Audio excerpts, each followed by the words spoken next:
Hello and a warm welcome to this half-hour special from Aero India 2019.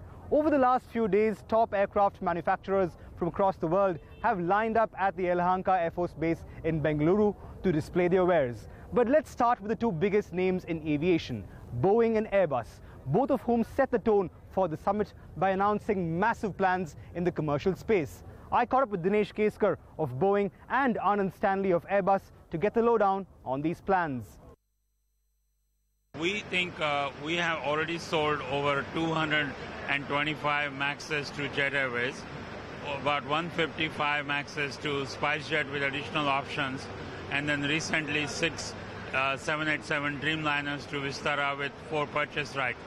What that means is we have a lot of order book and we are kind of booked solid for the next 4 or 5 years, and many of these airplanes were going to come this year. I think we will expect to deliver about 20 to 25 Maxes. Next year, this time, we will have the first Vistara airplane come in. And as you know, Air India is already operating 27 of the Dreamliners that are behind here. So we are absolutely delighted with the Indian market. As far as the Boeing 737 next gen is concerned, there was, of course, you put it on hold with regard to delivering it to Jet Airways. Is that still on hold at the moment? Give us a status update of where things stand. Let me clarify that. Good question. As far as Boeing is concerned, we are delivering those airplanes. They are built in Jet Airways livery. They are very much done and parked. The airplanes, when Jet Airways purchased them, they did something called sale-leaseback, which means they took those airplanes, and that's the traditional and the only way most airlines in India take the airplanes. So they have done the sale-leaseback, and because of their current situation, it's the lessor and the Jet Airways is having discussion when those airplanes will be actually handed over to them. We have handed it over already to the lessors. So as far as we are concerned, we are fulfilling our agreement with the leasing companies, with the airlines in India, without any delay. Airbus, of course, recently announced that it is stopping the A380. Much of disappointment to several aviation enthusiasts, might I add. But what does this mean in terms of opportunities for you with regard to the 777X? Are you looking at capitalizing on this open market and opportunity that comes up? Well, you know, it's an interesting question, but let me tell you, if you look at the last 3 years sales record, it was very obvious the airplane wasn't doing well. So it's not like there is an opportunity, okay? Everybody knew that that airplane is an engineering marvel, but not really a money maker. I mean, a lot of good airlines have bought that airplane, but if you look at the same airlines, they have all gone ahead and bought the 777X. The Pratt & Whitney Geared Turbofan engine is a brand new designed engine, and I'm really pleased to tell you that we've made significant progress on this. The reliability rate right now of the aircraft with those engines in India have touched 99.6%, which is phenomenal. So that is today. We've reached that number today. Another point I want to tell you about is that in the last 12 months, we've worked very, very closely with the engine manufacturer, with the regulatory authorities, with the airlines, and multiple other partners. In the last 12 months, we have reduced the issues because of our issue resolution by 4x. By 4x. That is the amount of issue reduction we've seen. Right now, we have retrofit most of the engines of the Neo fleet. If there were any issues, 95% of the aircraft have been retrofit, and in the next 2 months, we will reach 100%. I've heard that from Pratt & Whitney. Right days ahead, no doubt, but tell me a little bit, what is the plan really to boost and enhance your partnership with Indigo with regard to the wide-body aircraft? Indigo has, of course, plans to induct a wide range of these aircraft into the fleet. So wide-body-wise, what's the plan like as far as Indigo is concerned? Sure. So let me tell you, we're very humbled and honored that Indigo has been working with Airbus all these years, and we have a very strong backlog with Indigo right now. In terms of their plans, we are working with them just on the planning process. So far, most of our conversations have been around the single aisle, which is what we have been doing. We have sold a number of single aisles, which is the A320s and the A321s. Now, Indigo is in the process of planning their international routes, their long-distance routes, and we are just in the initial stages of conversation with them. I am unable to talk about any of their plans because they are in the planning stages right now. As the name suggests, Aero India saw the best of aircraft out here at the Yelahanka Air Force Base in Bengaluru. But there were players in the precision instruments, avionics and armament space as well. Thales, for instance, inked a deal with HAL to supply rocket-propelled launchers for the helicopter platforms at the PSU. Similarly, BAE Systems also announced that its M777 howitzer guns would be ready for the armed forces by the end of the year. I caught up with some of these players to find out what they make in India timelines would look like. Everything we have localized in India for the subsets of the Rafale involve the joint venture with Reliance, the joint venture with BAL, but many other partners as well. You know our overall offset commitment, and what I can confirm to you is that we're absolutely in line with the plan. Great. You know, another big commitment that you were, of course, taking up, it started a few years ago, of course, is with regard to the upgrade of the Mirage 2000. I'm given to understand that a handover process to HAL has already been completed, but you will play a supportive role even as you complete the handover itself. What kind of a role will you continue to play with regard to the upgradation of the Mirage 2000?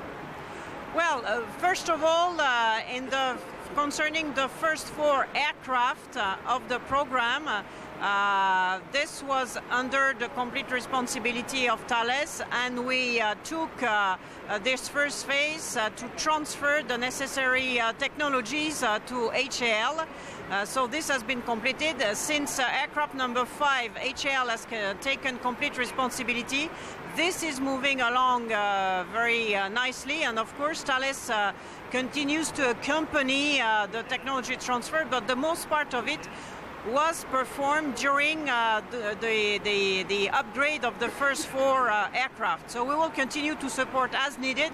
HAL is a major partner to Thales. We are in constant contact with them, and of course they will tell us if they need support in any particular domain. Right. But after the recent accident involving the Mirage 2000, is there a risk of the upgradation process being jinxed by way of the incident itself? Is that problematic going forward? Well, we always have a look with HAL on what they need, but we consider that from an industrial standpoint, technical standpoint, the program is moving according to plan. I need to put two things first on the plate, which is the first thing is that this is a deal between the US government and the government of India. We are a supplier to the US government, the third party, and we stand in support of both the governments. So the deal is between the two governments. It's going very well.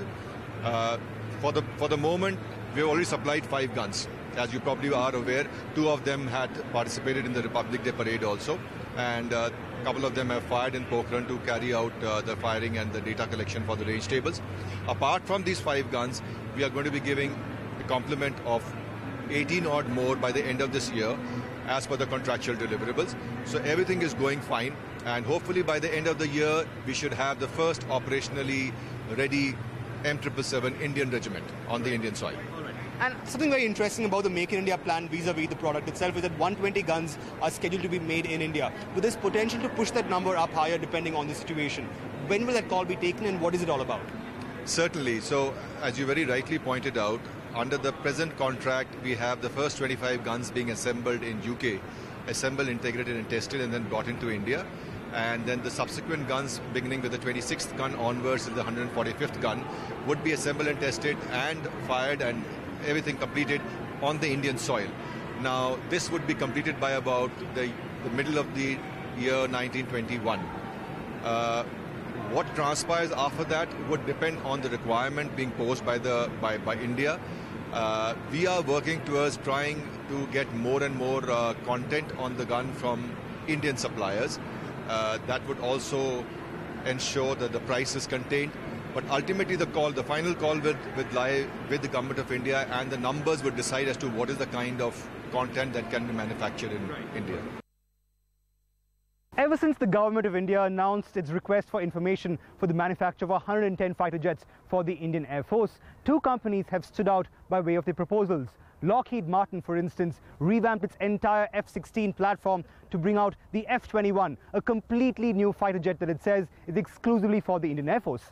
This, while Boeing hopes to create a manufacturing ecosystem surrounding the FA-18 Super Hornet. Now, I caught up with both these players to weigh in on these plans. Proud moment for Lockheed Martin today to present the F-21 to India. It's a unique fighter for India, and it's a fighter that has it's a completely different animal, both inside and outside.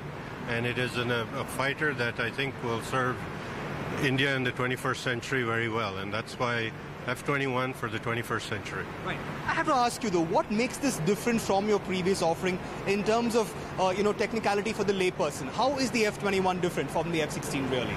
It has increased growth capacity, increased lethality, increased affordability. So it's an all-new aircraft. And I think in the Indian context, for Tata being our strategic partner, we look forward to having this unique configuration only for India. Right. But I'm just curious, Mr. Lal, for the longest time now, the F-16 was your big offering to the IAF. What changed in terms of you bringing out a whole new product now to substitute what was essentially your baby for the Indian Air Force, the F-16? India is a very, very important market, and India has its unique operational requirements, unique capabilities that it needs looking into the 21st century. And so the F-21 is designed for that purpose. And there are many unique systems which are competition sensitive, so I will not be able to get into. However, that is the spirit behind unveiling this today. You've spoken to me so much about how India should be proud about joining that F-16 alliance with so many countries owning and operating that aircraft. But with a whole new offering now, does that advantage and that exclusivity of joining that club now get a tad diminished, considering it's a whole new plane that you're offering? Is that problematic in a sense? No, not at all. In fact, it enhances. What India is getting is a unique platform with unique capabilities that feed on top of everything you just explained. Right. So this is a game changer and a value addition. Right. Okay. So we're very proud of our aircraft, which is the F-18 Super Hornet, operated by Air Force and Navies around the world. And, the United States has invested already, and we're under a contract for the Block 3. So, again, that's what's on offer. So the latest, the greatest, the most capable solution of the Block 3 F-18 Super Hornet. And so what does that mean for the customer? What's our advantage? So first of all, obviously for the Indian Navy campaign, we are our natural habitat is the carrier deck. So it's not just what Boeing brings as an aircraft manufacturer. It's the U.S. Navy and the Indian Navy partnership, carrier operations, carrier integration, technology transfers, know-how around that, and really what it means in the global commons in the Indian Ocean region and this very important bigger mission that India plays, not just tomorrow but today and yesterday, already for securing peace and prosperity in the whole Indian Ocean region. Right. And so that's the bigger mission we see for clearly Super Hornet there. Now for the Indian Air Force, as we say, it's about a modern fighter, right? So the threats that India has are really encircling it, if you will. And so it's not about a solution for a dogfight in 1985. This isn't Top Gun. This is about beyond visual range. This is about being very hard to see, so stealth characteristics. This is about being affordable, being reliable, being available and fielded. And so as an Air Force platform, really for a more modern requirement, if we look at how they really modernize, the post-Merca, and technology is always innovating, the threats are always evolving, so you have to be ahead of the curve, and we see the Super Hornet as the most capable aircraft to fulfill both the Navy and the Air Force missions. And of course, if they're in a Make in India, as you heard, $1 billion of sourcing, 160 direct suppliers. So we're ready. We're making in India today. Right. So it's not a risk profile for us. We're very confident about how we would do that and do it affordably for the customer. With that, we'll have to slip into a very short break, but on the other side, we'll tell you how some of the top aircraft manufacturers in the world are gearing up for the IAF's fighter jet RFI. Keep watching CNBC TV 18.